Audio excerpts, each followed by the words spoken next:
Good evening, Injustice fans.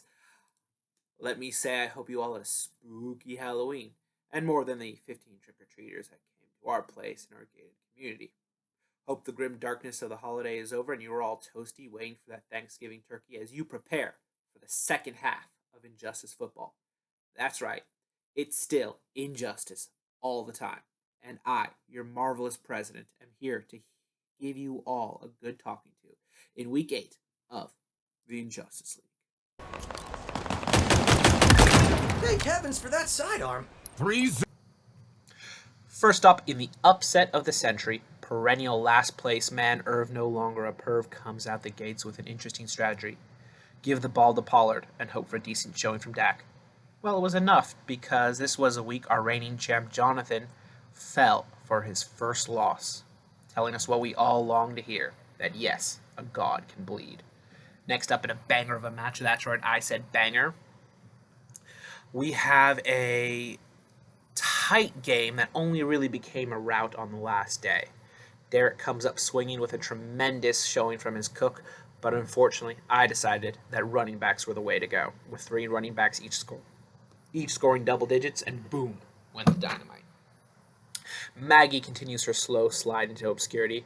With a tight game between her and Steve, it looked like she might come out ahead, but apparently Christian McCaffrey is now a quarterback on top of his running back duties. Anyway, it was enough to rock both him and the Niners to victory.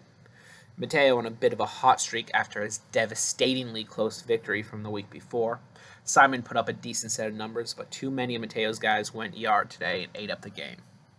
Greggy G-Money came to play. He put up a scoreboard like never before. In fact, the type of score that would have led to his 4th victory and put him in within spitting distance of the endgame. But Chris's players decided today was the day to play. Windy City Jay Fields and the steam engine himself, Derrick Henry, put up a wicked piss of a game for Chris, giving him the year's highest point total for the year. Probably. I don't get paid to research this stuff. Next up in a close one, I'm talking closer than inches, Tim and Kev go up to bat. And Kev looks like he's gonna follow Irving to victory, but oh no, not so fast. Tim comes up and pulls the winning number 69 for a 1-point victory over the felled Brewmaster. Finally, in what should have been a better game for the Australian beer, Foster's team just doesn't do well. No benches, no buys, just mediocre playing. Jared's decision to play with the award-winning Patriots does well as he rounds off a waddle of a good time and laments himself as a player with staying power. And there you have it, Week 8. That's right, Week 8. And none of you can say anything differently because it's been all Injustice all the time. Come back next week, and I'll give you the happenings to what happened in the 2022 season of the Injustice League. Out.